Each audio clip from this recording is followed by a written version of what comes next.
15장 말씀 가시겠습니다. 고린도전서 15장 9절 10절. 이 말씀 참 너무나 큰 은혜가 됩니다. 여러분들, 우리는 이 사도 바울을 떠올릴 때 바울의 아주 위대한 업적에 초점을 맞출 때가 많죠. 우리 사도 바울 생각하면 바울의 놀라운 업적에 우리가 눈이 갑니다. 바울은 특별히 이 주님의 복음이요, 이스라엘의 문턱을 넘어서서 전 세계로 포문을 열고 나아가게 하였던 아주 놀라운 사람입니다. 저도 이 바울을 공부한 사람으로 바울 하면 그의 놀라운 업적, 우리 터키 그리스 가보신 분은 아시죠? 얼마나 광대합니까? 그리고 그 유럽 땅에 2000년 전에 복음을 이 유대의 한계를 넘어서 전했던 사도 바울, 아주 놀라운 사람입니다. 주님의 복음 전거를 위해 모든 것을 버린 사람이었습니다. 마지막에는 더 놀라게 하는 것은 이 로마로 자진하여서 이 사도 바울이 잡혀가면서 그곳에서 이 순교의 피를 흘렸던 놀라운 믿음의 사람, 죽을 줄 알면서도 예루살렘으로 갔다가 그 예루살렘의 로마로 이 쇠사슬에 묶여서 주님을 쫓아갔던 믿음의 사람이었습니다. 사도 바울의 사역이 우리를 놀라게 합니다.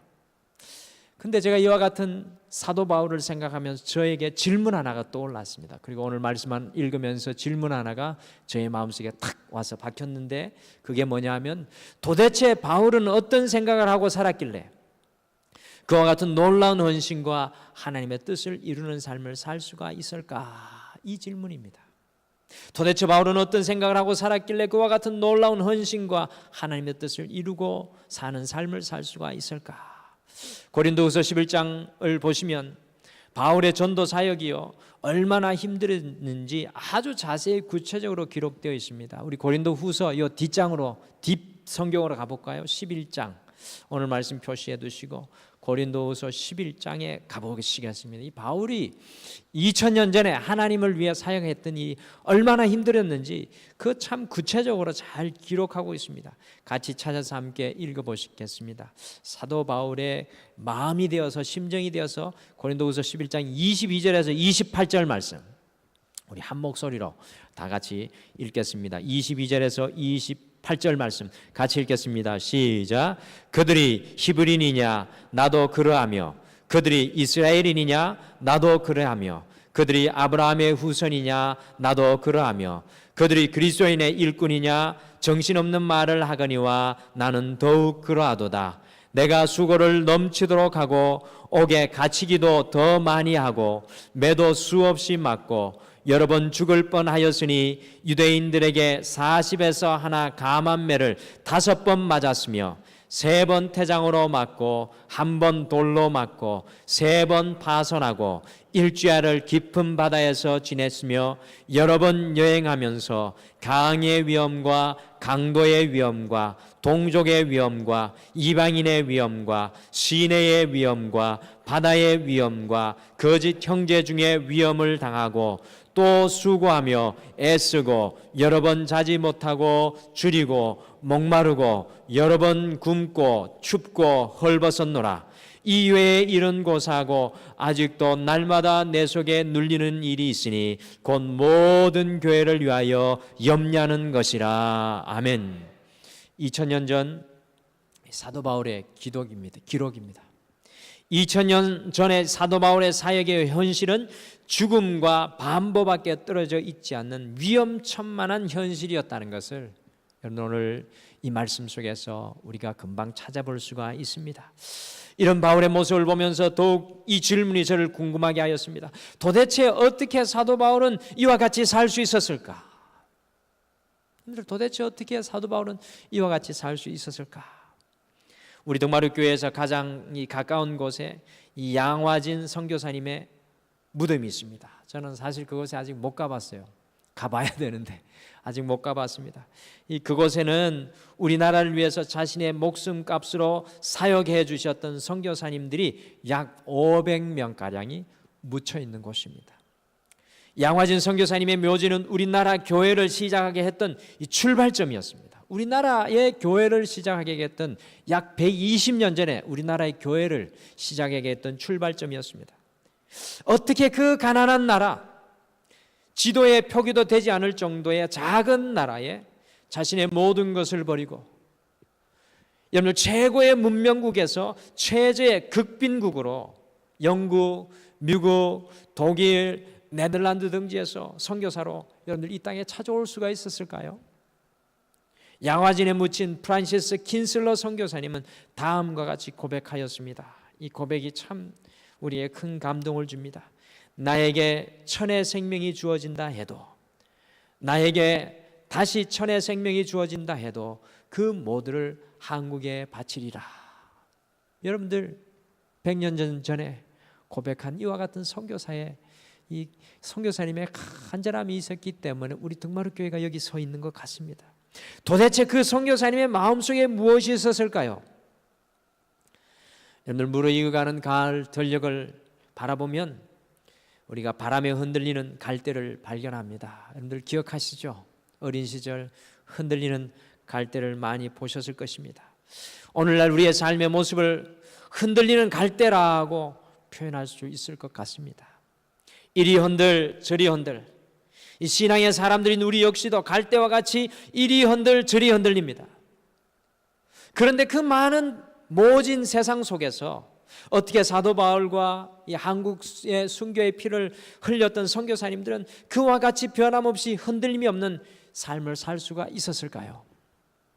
오늘 이 저녁에는 바울의 삶의 자세, 이 바울의 삶의 자세라는 제목을 통해서 바울이 어떻게 바울이 되게 하였든지, 바울을 되게 하였던 이유를 함께 묵상하시면서 우리의 삶의 자세를 다시금 새롭게 하는, 이 말씀 앞에 다시 새롭게 하는 이 저녁이 되기를 소원합니다. 흔들리는 갈대가 아니라 주님 앞에 온전히 서 있는, 반석에 있는 서 있는 삶으로 변화되기를 다시 소원하는 이 저녁이 되시기를 축복합니다. 첫째, 오늘 말씀 보니까 그러나의 은혜가 바울의 삶의 닻이었습니다.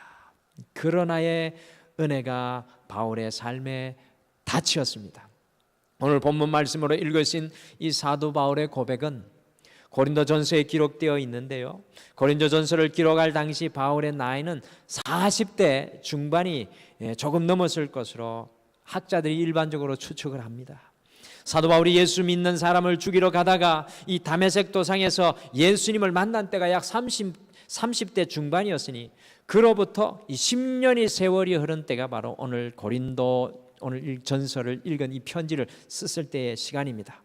오늘 사도 바울은 그 10년의 세월을 회상하면서 10절 전반절에 그러나 내가 나 된 것은 하나님의 은혜로 된 것이니라고 고백합니다. 바울의 이 고백은 오늘 내가 있게 된 것은 하나님의 은혜입니다. 나는 하나님의 은혜로 오늘 내가 되었습니다라는 바울의 진솔한 고백입니다. 이 고백은 수많은 믿음의 사람들이 고백하였던 그 고백과 같은 것입니다. 그런데 바울의 고백에는 하나의 다른 점이 있습니다. 이 수많은 이 성도들이 고백했던 고백과 비슷한 고백이지만 바울의 고백이 특별한 것은 오늘 10절을 시작하면서 이 바울이 다른 모든 고백들과 차별되게 접속사 그러나를 붙이고 있다는 것입니다. 이 그러나를 붙임으로 사도 바울은 자신이 받은 은혜의 색깔이 어떤 것인지 더욱 선명하게 고백하고 있습니다. 이 그러나를 붙임으로 사도 바울은 자신이 받은 은혜의 색깔을 보여주는데요, 저는 바울의 그 고백을 그러나의 은혜라고 부르고 싶습니다. 바울의 이 고백, 오늘 10절의 이 고백, 그러나의 고백입니다. 그러나의 은혜의 고백입니다. 왜 사도 바울은 자신의 10년을 돌아보면서 그러나의 은혜를 고백하고 있는 것입니까? 오늘 이 말씀 속에서 그의 10년을 돌아보면서 왜 그러나의 은혜를 고백하고 있는 것입니까? 앞절인 9절에 그 이유가 나와 있습니다. 우리 고린도전서 오늘 말씀 15장 9절 말씀, 고린도전서 15장 9절을 함께 읽겠습니다. 같이 읽겠습니다. 시작. 나는 사도 중에 가장 작은 자라. 나는 하나님의 교회를 박해하였으므로 사도라 칭함받기를 감당하지 못할 자니라. 아멘. 여러분들 바울은 항상 자기를 가리켜서, 여러분들 바울의 표현을 보시면 사도 중에 가장 작은 자라고 표현을 합니다. 여러분들 이 표현을 읽으면서 바울이 지나치게 겸손한 사람이구나, 바울이 겸손히 묻어나는 것 같다라고 생각할 것입니다. 여러분들 맞습니다. 바울이 겸손한 것도 맞지만 사실 바울의 이 편에는 바울의 겸손함이 묻어나는 것보다는 이거는 바울의 사실을 이야기하는 겁니다. 베드로와 요한 사도 기억하시죠? 베드로와 요한 사도는 비록 바울에 훨씬 못 미치는 학력의 배경을 가지고 있었습니다. 그 두 사람은 하지만 예수님으로부터 직접 부름을 받아서 3년 동안 예수님의 곁을 떠난 적이 없었고요, 예수님의 십자가의 죽음과 부활을 직접 목격한 사람들이었습니다. 40일 동안 부활하신 그 주님과 이야기하며 음식을 나누었고 주님께서 승천하신 것을 직접 보았던 이 사도들이 베드로와 요한 사도였습니다. 그것에 비하면 이 사도 바울은 다메섹 도상에서 부활하신 주님을 만난 것 외에는 예수님을 따라다닌 적도, 예수님께 배운 적도, 예수님의 십자가를 본 적도 없는 사람이었습니다. 그러니까 사도 바울은 자기를 사도들 중에서 가장 작다고 이야기하는 것입니다. 사실입니다. 또한 9절에서 바울은 내가 하나님의 교회를 박해하였다라고 말합니다. 이 박해라는 말 여러분들 쉽게 읽으시면 안 됩니다. 엄청난 무게가 있는 겁니다. 바울이 고백한 대로 그는 믿는 사람들을 옥에 가두고 고문하였을 뿐만 아니라 심지어 그들을 죽이기까지 하는 무서운 핍박자였습니다. 최초의 순교자를 죽였던 사람이 바로 이 바울이었습니다. 스데반을 죽였던 사람이 바울입니다. 바울은 전혀 사도라는 영광스러운 직분을 받을 만한 인물이 아니라는 것을 알 수가 있습니다. 그럼에도 불구하고 10절이 무슨 말로 이어집니까? But, 영어로는 But, 그러나 나의 나된 것은 하나님의 은혜로 된 것이니 라고 고백합니다.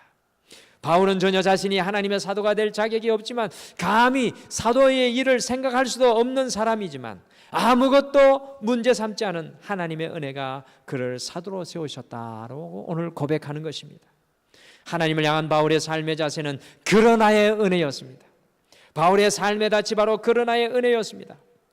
사랑하는 성도 여러분, 그러나라고 외치는 바울의 심정을 이해할 수 있겠습니까? 오늘 20절 말씀, 바울이 그러나라고 외치는 그 심정을 이해할 수 있으시겠습니까? 악하고 미천한 자기를 사도로 불러주신 하나님의 은혜에 압도당한 감격을 주체하지 못하는 마음, 곧 하나님의 은혜에 크게 빚진 마음이었습니다. 이 그러나의 은혜가 바울의 삶이 어떠한 순간 속에서도 흔들리게 하지 않는 삶의 닻이었습니다. 그 고통 속에, 그 힘든 사역 속에서도 바울을 흔들어 놓지 않는 그러나의 하나님의 은혜였습니다. 이 사도 바울의 고백인 그러나의 은혜가 사랑하는 성도 여러분, 오늘을 사는 우리에게도 필요합니다. 오늘 살아가는 많은 사람들이요, 과학적 합리적 사고에 물들어 있습니다. 무슨 일이든지 그럴듯한 이유를 둘러대기 잘합니다. 여러분들, 우리나라 2015년 교통사고 발생 건수가 얼마인지 아십니까? 제가 자료를 찾아보니까 시간이 없어서 2017년 거를 못 찾아서 2015년 게 있어서, 여러분들 2015년 교통사고 발생 건수가 얼마인지 아십니까? 22만 917건이었습니다. 교통으로 사고를 당해서 고통당하는 사람이 엄청나게 많은데 사망자 숫자는 4,621명이었습니다. 이런 와중에서도 합리주의적이고 과학적인 사고를 가진 분들은 다음과 같이 이야기합니다. 나는 운전 경험도 많고 방어 운전도 조심해서 하기 때문에 갑자기 튀어나오는 사람도 피할 수가 있다. 또한 절대로 음주운전을 하지 않기 때문에 사고를 내지 않는 거야. 건강에 대해서도 내가 이만큼 건강한 것은 규칙적인 생활과 건강한 식생활과 운동 때문이라고만 합니다. 오늘날 많은 이 사람들이 이 모든 것을 자신의 삶을 바라보면서 자신의 공로로 돌리려고 합니다. 그러나 하나님 앞에 이런 생각은 마치 한두 살 먹은 어린아이가 내가 우유도 잘 먹고 오줌과 똥도 잘 누고 잠도 잘 자니까 이렇게 건강한 거야 라고 의시되는 것과 비슷한 것입니다. 얼마나 부모님들이 볼 때 가스럽겠습니까? 하물며 온 우주를 창조하신 하나님, 우주를 보존하고 지키시는 능력을 가진 하나님, 생사를 주관하시는 하나님이 보실 때 우리의 모습이 얼마나 과간이겠습니까? 사랑하는 성도 여러분, 우리가 누리고 있는 건강, 우리가 몸담고 있는 가정, 그리고 생업을 돌아보면 하나님은 우리를 우리 이상으로 대우하셨지 결코 그 이하로 대우하지 않으셨다는 것을 우리는 잘 알 수 있습니다. 나 이상의 삶을 주님의 은혜로 살아가고 있다는 고백이 그러나의 파격적인 은혜입니다. 사도 바울은 자신의 공로로, 자신의 능력으로 그 어느 것도 주장하지 않았습니다. 아무것도 아닌 자신을 불러주신 그러나의 은혜를 고백하였습니다. 오늘 이 한 주의 중간 이 수요 예배를 드리면서 우리도 날마다 그러나의 은혜로 어떤 상황과 환경 속에서도 흔들리지 않고 살아가시기를 간절히 축복합니다. 그것이 바울의 삶의 자세였습니다. 그러나 나는 받을 자격이 없지만, 나는 아무런 권능이 없지만, 그러나 하나님의 은혜입니다. 둘째로 그러나의 은혜가 바로 바울의 삶의 추진력이었습니다. 둘째로 그러나의 은혜가 바울의 삶의 추진력이었습니다. 우리 10절을 다시 한번 같이 읽으시겠습니다. 고린도전서 15장 10절 말씀입니다. 같이 읽겠습니다. 시작. 그러나 내가 나된 것은 하나님의 은혜로 된 것이니 내게 주신 그의 은혜가 헛되지 아니하여 내가 모든 사도보다 더 많이 수고하였으나 내가 한 것이 아니요 오직 나와 함께 하신 하나님의 은혜로라. 아멘. 특별히 마지막 성경 10절 부분을 주목해 보십시오. 그게 뭐라고 합니까? 내가 모든 사도보다 더 많이 수고하였으나 내가 한 것이 아니요 오직 나와 함께 하신 하나님의 은혜로라. 이 바울은 오늘 여기에 정말 사실적으로 표현한 겁니다. 겸손한 것도 아니고 교만한 것도 아니고 사실을 표현하고 있습니다.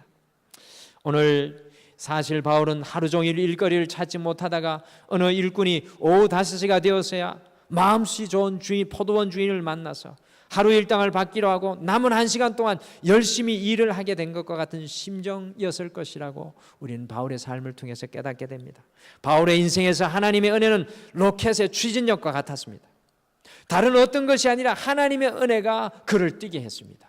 여러분들 아까 고린도후서 우리가 11장 말씀 읽었지 않았습니까? 바울의 그 모습 속에서도, 그 어려움 속에서도 바울은 뛰는 삶을 살았습니다. 바울은 성경 속에서 자신을 주로 3가지의 모습으로 이야기합니다. 첫 번째, 경주자로 자신을 이야기합니다. 마지막까지 끝까지 달리는 경주자로 자기를 이야기했습니다. 자신을 군사로 이야기했습니다. 자신을 농부로 비교하면서 하나님의 은혜가 일하게 하고 하나님의 은혜가 달리게 하고 하나님의 은혜가 싸우게 한다고 고백하였습니다. 사랑하는 성도 여러분, 우리 인생의 추진력이 무엇입니까? 여러분들 인생을 살아가시는데 여러분의 인생의 추진력은 무엇입니까? 어떤 사람은 야망이 인생의 추진력입니다. 주님을 믿으시면서도, 주님을 믿는다고 하면서도 야망을 쫓아갈 때가 참 많습니다. 저도 두렵습니다. 혹시 야망으로 인해서 주의 일을 하고 있지 않는지. 욕심이 인생의 추진력이 있는 분이 계십니다. 명예가 인생의 추진력이 되는 분들이 있습니다. 근데 우리는 반드시 기억해야 합니다. 그것은 얼마 있지 않아 닳아 없어질 것입니다. 그러나 우리 인생의 영원한 추진력은 그러나의 은혜입니다. 내가 상상도 할 수 없는, 내가 거머쥘 수도 없는, 내가 받을 자격이 없는 바로 그 그러나의 은혜입니다. 바울이 왜 마지막까지 순교의 현장으로 달리는 위대한 영원한 삶을 살 수 있었겠습니까? 그것은 바로 그러나의 은혜였습니다. 여러분들, 바카스 박사라는 사람이 병원에서 진단을 받았습니다. 의사가 진단 후에 침통하게 말합니다. 박사님, 당신의 생명은 이제 30분밖에 남지 않았습니다.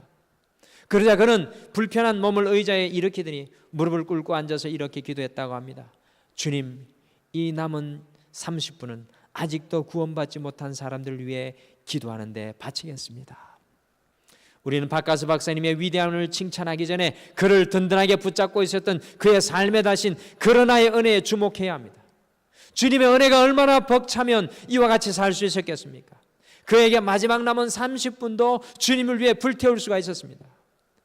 그러나의 은혜가 바울의 삶의 추진력이었듯이 믿음의 사람의 삶은 그러나의 은혜가 삶의 추진력이 되어야 합니다. 내가 가진 자원이 아니라, 내가 가진 세상의 성공이 아니라, 오늘 잠깐 응답되어지는 것과 같은 삶의 만족함이 아니라 그러나의 은혜가 삶의 추진력이 되어야 합니다. 세상 사람의 인정도, 칭찬도, 비평에도, 혹평에도 흔들리지 마시고 그러나의 은혜가 우리의 삶의 추진력이 되시기를 간절히 축복합니다. 마지막으로 하나님의 은혜는 결단코 실패하지 않습니다. 우리를 향한 하나님의 은혜, 오늘 이 저녁에 나오신 우리 성도님들을 향한 하나님의 은혜는 결단코 실패하지 않습니다. 하나님의 은혜는 놀라운 능력이 있습니다. 그것이 무엇입니까? 여러분들 10절에 다시 한번 주목해 보시겠습니다. 그러나 내가 나된 것은 하나님의 은혜로 된 것이니 내게 주신 그의 은혜가 헛되지 아니하여. 여러분들 여기에 보시면 헛되지 아니하다라는 고백이 있는데, 이 말은 유효했다, 실패가 없었다, 능력이었다라는 의미를 가지는 것입니다. 여러분들, 성령을 통해서 바울의 삶 속에 역사한 하나님의 그러나의 은혜가 얼마나 능력이 있었든지 10년 혹은 20년이 흐른 뒤에도 그 하나님의 그러나의 은혜가 바울의 삶에 여전히 유효했습니다. 그래서 예루살렘으로 올라가면 잡혀서 모두 다 죽는다고 했지만 바울은 그러나의 은혜로 그의 삶을 주님 앞에 올려드립니다. 때로 바울도 과거의 죄를 돌이켜 죄책감으로 인해서 두려움을 가지기도 했겠지만, 그럴 때일수록 성령은 그로 하여금 십자가에서 돌아가신 예수님의 공로를 바라보게 하였습니다.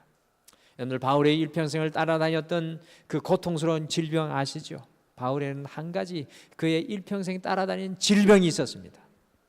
그래서 바울은 3번씩이나 기도하였을 때 다른 것이 아니라 하나님의 은혜가 바울의 그 연약함을 이기게 하셨습니다. 하나님은 그 가시를 빼주지 않으셨지만 하나님께서는 은혜로 그 가시를 이기게 하셨습니다. 또한 죽음의 위기 앞에, 두려움 앞에 서 있을 때에도 하나님의 은혜가 그것을 극복하는 능력이 되는 것을 보게 됩니다.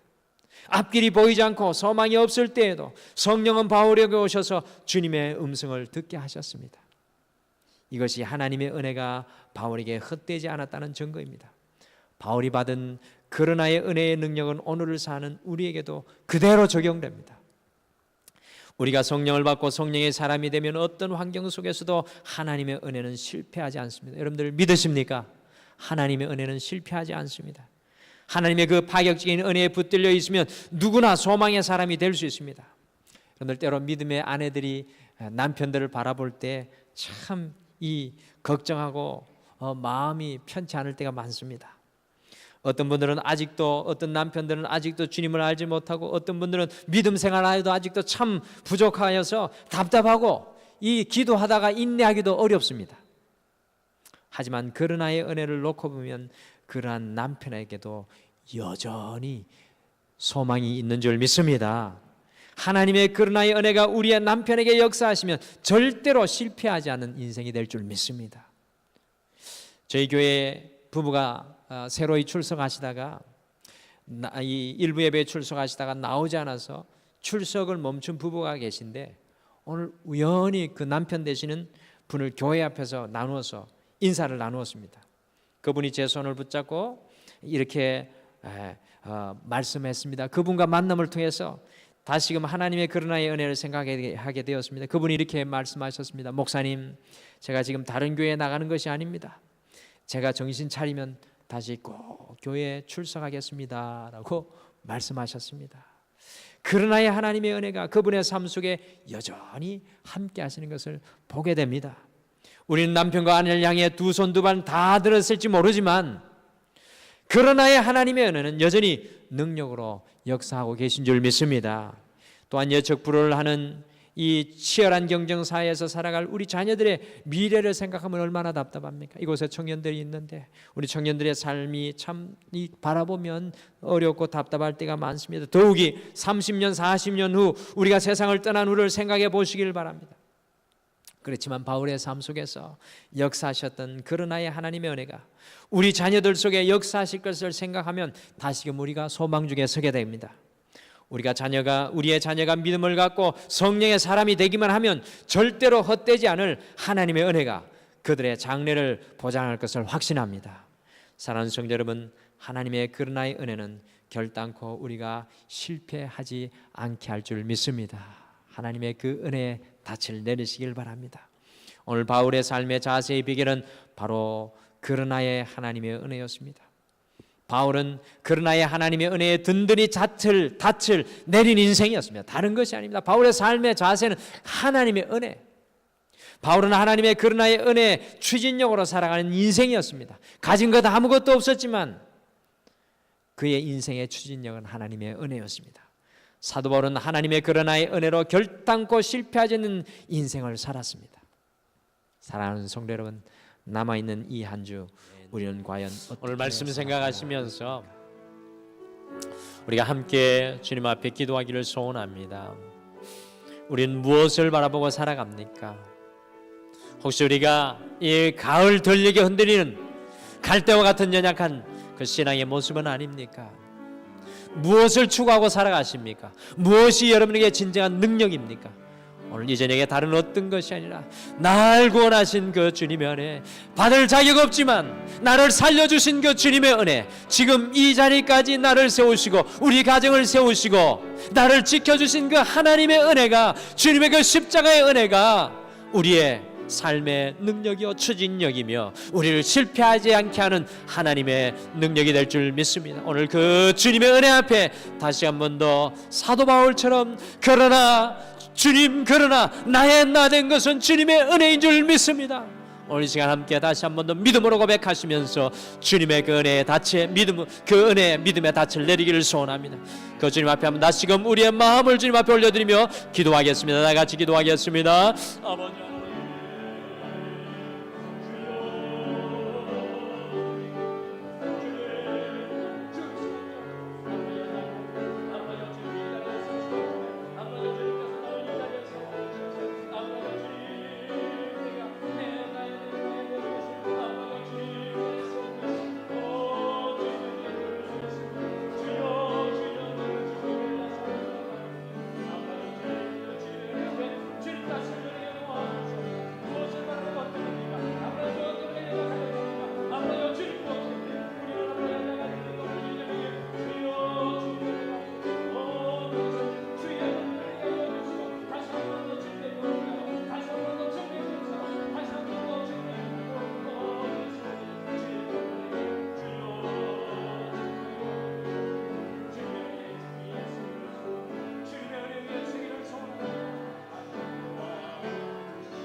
주님, 오늘 이 한 주 정중앙에 주님의 은혜의 벌판 앞에 하나님의 임재 앞에 말씀 앞에 서게 도와주심을 감사합니다. 2000년 전에 그의 삶의 환경과 사역은 죽음과 반보밖에 떨어져 있지 않은 그런 상황 속이었지만, 그러나 나의 나 된 것은 우리 주님의 은혜입니다 라고 고백한 바울의 음성을 우리의 가슴으로 듣습니다. 주님, 우리는 과연 무엇 때문에 흔들립니까? 사람의 소리입니까? 사람의 판단입니까? 주님, 우리는 무엇 때문에 작아집니까? 우리의 육신의 질병입니까? 주님, 우리가 다시 한 번 더 사도 바울과 같이 하나님의 은혜 위에 믿음의 닻을 내리게 도와 주시옵소서. 하나님의 은혜는 우리를 실패하지 않게 하시는 줄 믿습니다. 우리의 손에 뭔가 거머쥐지 않을지라도, 우리의 눈에 당장 보이지 않을지라도 사도 바울이 그러하였던 것처럼 죽음의 그 불덩어리로 달려갈지라도 그의 삶이 주님의 은혜 안에 있다는 것을 바라보고 살았던 것처럼, 주님, 남아있는 한 주 그와 같이 주님의 은혜 안에 서게 도와 주시옵소서. 그리하여서 우리의 삶의 모든 현장 속에 우리가 많은 사람들에게 주의 축복이 되며 복이 되게 도와 주시옵소서. 우리 성도님들 위해 함께하여 주실 줄 믿고 감사드리며 예수님의 이름으로 기도드리옵나이다. 아멘.